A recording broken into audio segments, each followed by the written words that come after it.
Hi everyone, a very big welcome back to my channel.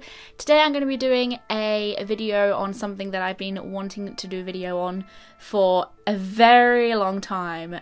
Take a shot every time you hear a YouTuber say that. But I struggle with finding out the right way to do it. I didn't know what to do, like how to topic all the videos, separate all the different discussions into groups that make somewhat sense. But obviously with it being Halloween, I got inspired to do some spooky content, if you want to call this spooky content. To me, this seems a bit funny to do in the light of Halloween because it's not about Halloween and scary things and spooky things in my eyes, even though some of you guys might not agree. We've got a little coffin sat here, we've got a little ghost watching our conversation, we've got a little dragon just chilling down there, and what I decided to do in the end was to hop over to my Instagram and ask you guys to ask me questions. The questions itself kind of grouped up into two separate videos, so I'm going to make two videos on two different things that I want to talk about. This one's going to be more like an introduction to spiritualism and how I got into it and why I'm into the paranormal, why I believe in the afterlife and stuff like that. Basically where it all came from in my little world. And then the second part of this video that I'm going to film is still involving your questions, but it's going to be more involved with my experiences and talking to the dead and like using a Ouija board and how to communicate to the dead and things like that. So thank you so much for your questions because you've finally made this video work. If you don't follow me on Instagram, then do it please. Let's get on to the first question. The first question comes from Hellcat. Hellcat. Lovely. And she asks, what/who first got you into being interested in the spiritual/paranormal world? This is an easy answer. To me, my mother. I'm not really sure how she got into it originally. It would be cool to sit her down and ask her that, but she's always had these like random conversations with me about it ever since I was young. She's never been that person who like pushes it onto me, or she's not the type to think that her way or no way. In fact, she's the complete opposite to that. She'll tell me what she believes and we have talks about it, and if I'm interested, then I'm an adult and I'm capable of going to look for information myself, right? Then she joined something called the Psychic Circle, and the Psychic Circle, if you don't know, is a group that you can go to develop on your psychic skills, and you can teach yourself how to do things like read someone's future, or like I don't know, you just work on all your psychic senses, I suppose. And she used to go to that every week, and obviously I would always want to hear about what she was doing, and I just found it fascinating that she went to this circle and was learning all this crazy stuff that I'd never heard of before, and it was just really interesting to me, and that's the furthest it went for a little while. I knew every now and again that she attended something called the Spiritualist Church, and the Spiritualist Church is a church that you can go to full of spiritualists. Wow, I'm great at explaining things. But it's not as, I mean, when I say church, some people who aren't church goers tend to go, oh, that doesn't sound for me. But I thought the same thing. But I've only ever been to two spiritualist churches, one in Oxford and one where I live that I go to all the time, and they weren't churches. They were basically, well, they were the churches. They were buildings that just look nice. I don't know why that makes any difference, but some people just feel funny about going to churches. I don't know. So one day I had asked my mum if I could go with her, and she was like, yeah, sure, like why not? Completely fine. I remember the first time I went really drew me in properly for the first time. Basically an evening at, what do you call it, a service at the church basically involved like a little talk. They chat about stuff, I don't know, they give like bits of advice, or they come with a reading or something. After that they do some demonstrations, so they would have like a medium up the front, and he would try and talk to your relatives or whatever, your dead relatives, and he would try get you to communicate to your past loved ones. That was obviously very interesting to me, and I loved that I could just whip to this place every week. What drew me in more was the talks that they had there and just the way of their life as a spiritualist. A lot of what they believe in really drew me in. Like I really for some reason resonated with everything they were saying, and I was like, this makes a lot of sense. I would like to think that I've got good morals, and I'd like to think that my beliefs are pretty good. Like, I like to treat everyone as a friend, and I like to do the best I can whilst I live on this earth for myself and others. Do you know, I went to this service and they were talking about stuff like that and like discussing really nice things like happiness and how to go about your day positively or following your dreams, and they would just talk about stuff like that, and I'm just like, this is cool. Like, this basically feels like what I would start up, like some sort of service where we could just talk about really cool positive stuff. And then a little bit of bonus is that there's a demonstration usually at the end of them. So I really liked this, and there was just something about spiritualism in general that just made me feel like everything makes sense. Like, I don't feel on my own, as cringy as that sounds. I felt like all these people sat in the room with me got it. They got life. They understood that life is about being kind, generous, it's about being nice to nature, it's about knowing what your purpose is and how that is generally the meaning of life. It's the meaning of your life, it's what your purpose is. Anyway, so then I started doing a little bit of reading. I read books that I could find. I attended spiritual fairs. I think that's what they're called, but you can basically go to these fairs where they sell crystals and really cool stuff like that, or like tarot cards, or just anything cool like spiritual jewellery.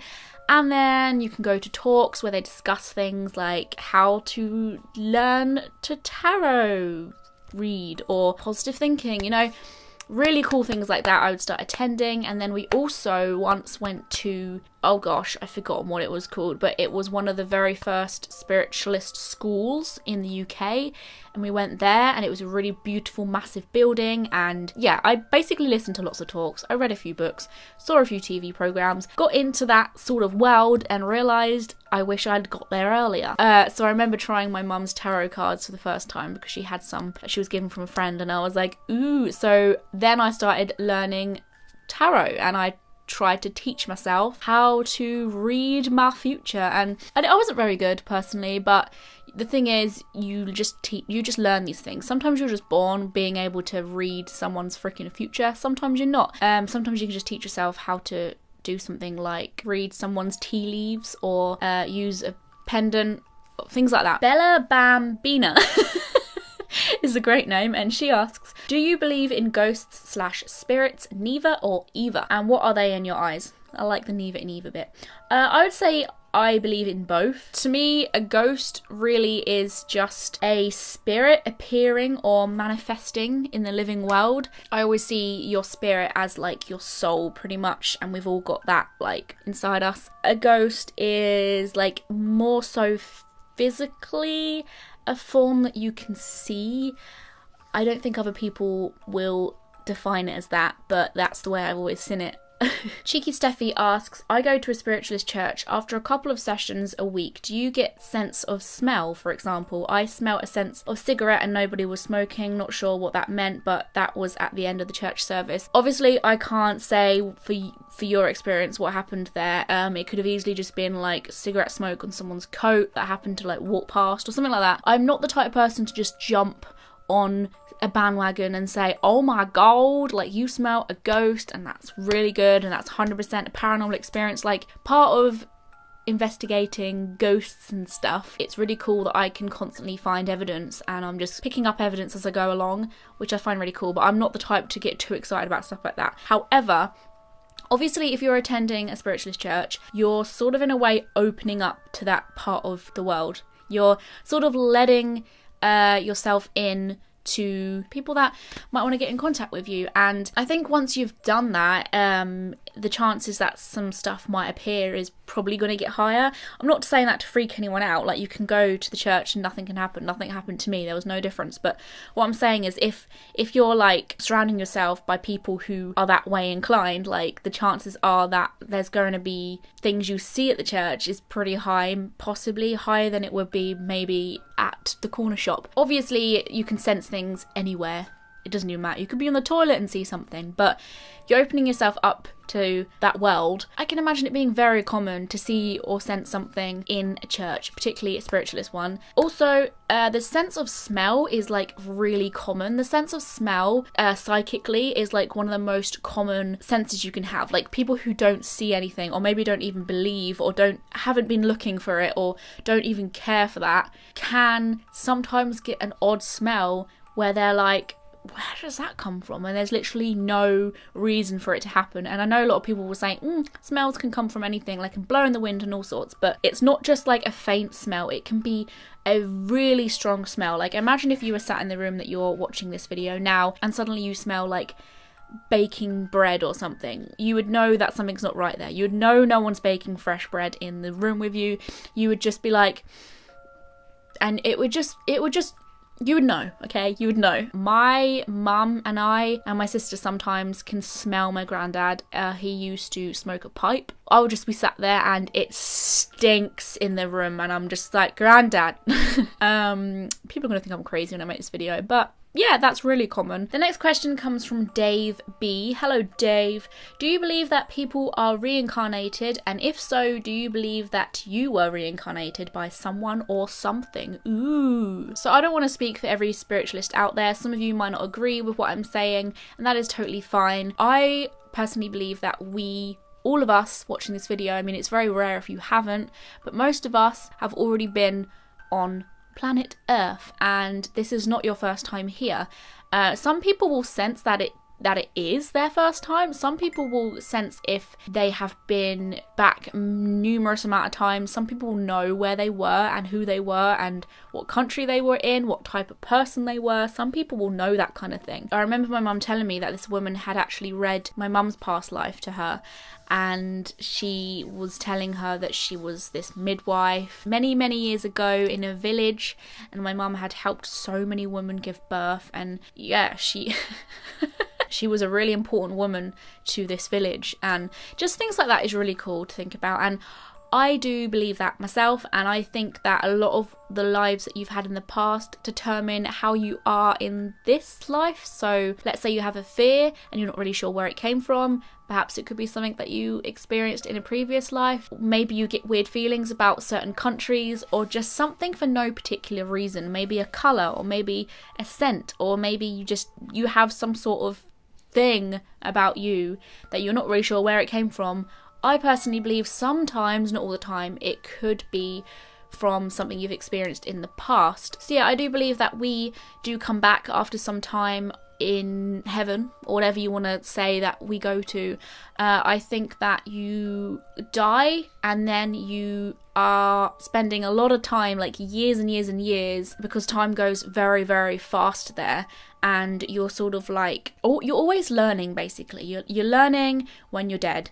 As much as that will frustrate people probably, because they're like, can't I just relax? No, I believe that you're always working, and you come back to Earth when sort of like 3 generations have passed and you have no more reason to be in the spiritual plane. And then depending on how many times you've been back to Earth determines what plane you're on. So you can be on quite a high up plane, and then I believe that when you've come back enough times, your purpose is to look after those on Earth. Like, you become pretty high up, as it were, and you essentially become a guide. Your purpose is to look out for others and help them learn, because you're pretty freaking wise if you've been on Earth a multiple number of times. You know what you're doing by now. The next question came from the Chameleon. They say, are there things that you intentionally do to keep your spirituality present regularly in your daily or weekly life? Or is it mostly something that you turn to when you are in need of reflection, such as comfort from loss, feeling led to a tarot reading for a pressing issue, etc.? People tend to think, and people will ask a lot, if I just believe in the afterlife because I can't face the fact that people die.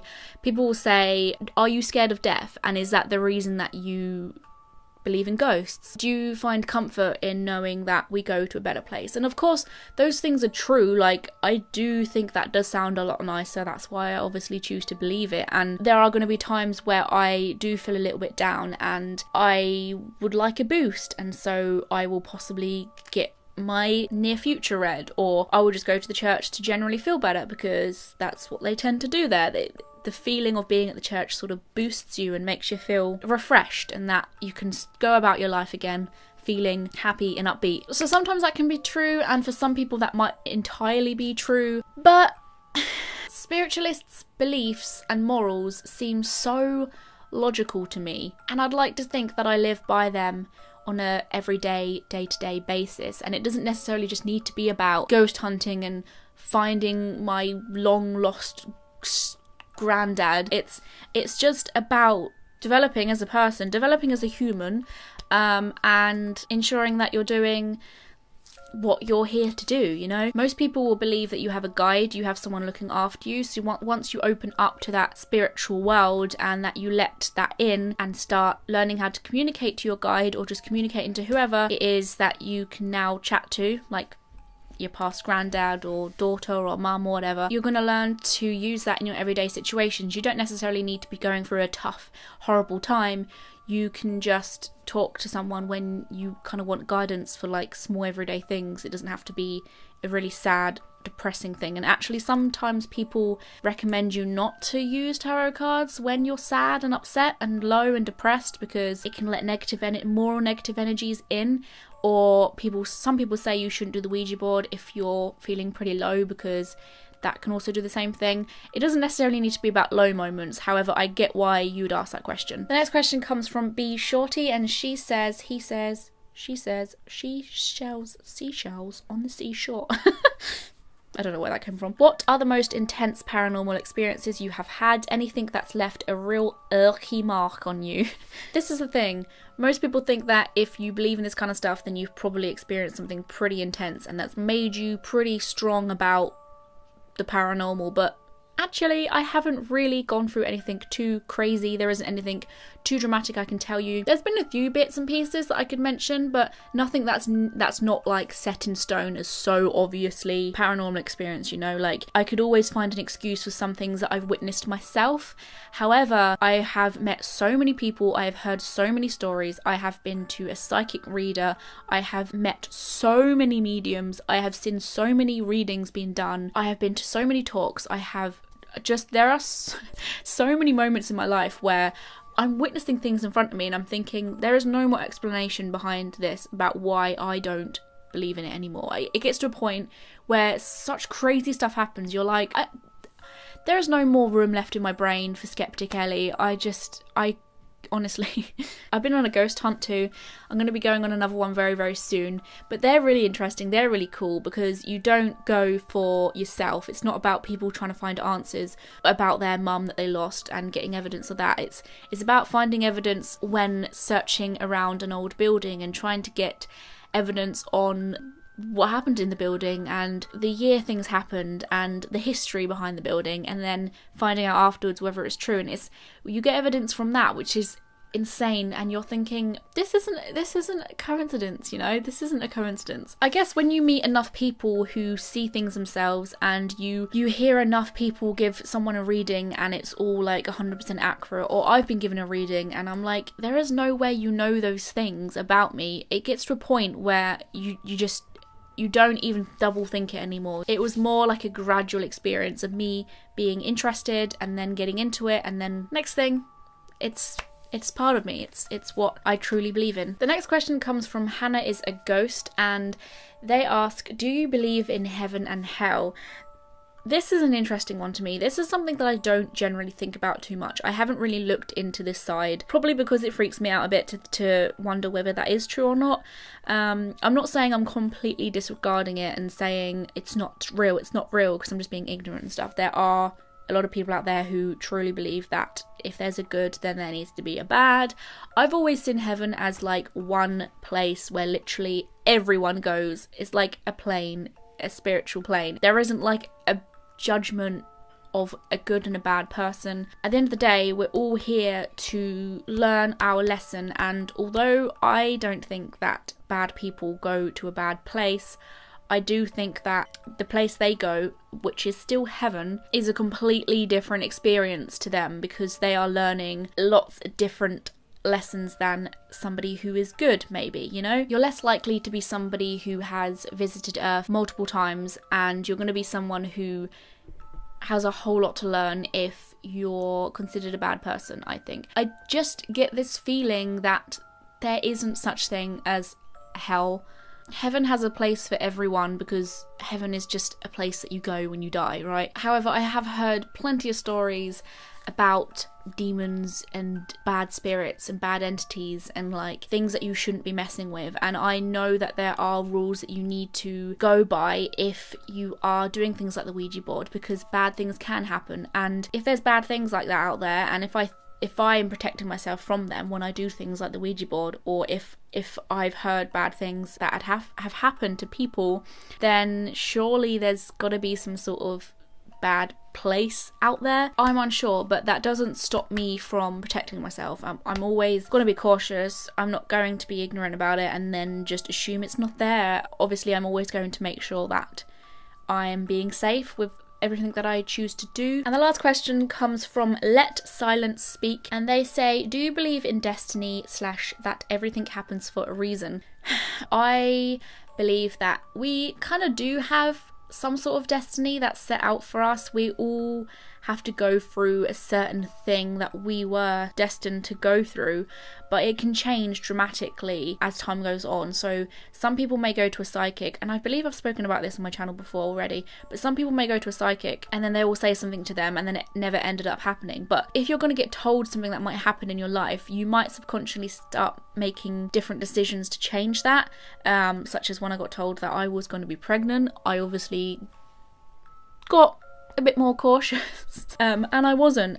This was like a couple years back, by the way, but you can subconsciously like change things, or you can just happen to change the way things go through small little actions in your everyday life. Regardless of how something happened to you, the outcome that you get from that experience is always going to be the same. So like I said, I believe that we're here to learn something in our life. Like, everyone's a little bit different. Regardless of how you learn the lessons that you're supposed to learn, that might change as time goes on, but you're always going to get the same outcome at the end of your life. I can't really give any examples because I find it really difficult to explain. The best way I can describe it is your pathway can always change, but you always are going to lead to the same location. It is a weird thing to think about, like, from the moment we're born, we know we're supposed to have our exact life panned out in front of us, and I don't think that is true. I just think that our meaning of being on Earth doesn't change, and that is planned and that's set in stone, but the way it pans out and like the way you reach that can differ. I don't know if that makes any sense, but this is the end of the video and I hope it made somewhat sense. If you liked this chat, if you're intrigued to hear me talk about it some more, then please let me know in the comments if you did, or if you didn't, please be honest. I'm on social media such as Twitter, Facebook, Instagram and Snapchat. I also sell shirts. I'm on Patreon. I have a podcast now, and the very first episode for that is up on my Patreon. I speak about chasing your dreams and becoming a YouTuber.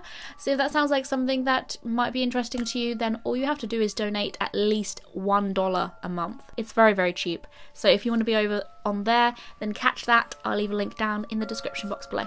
Thank you very much for watching, guys, and I'll see you very soon. Bye!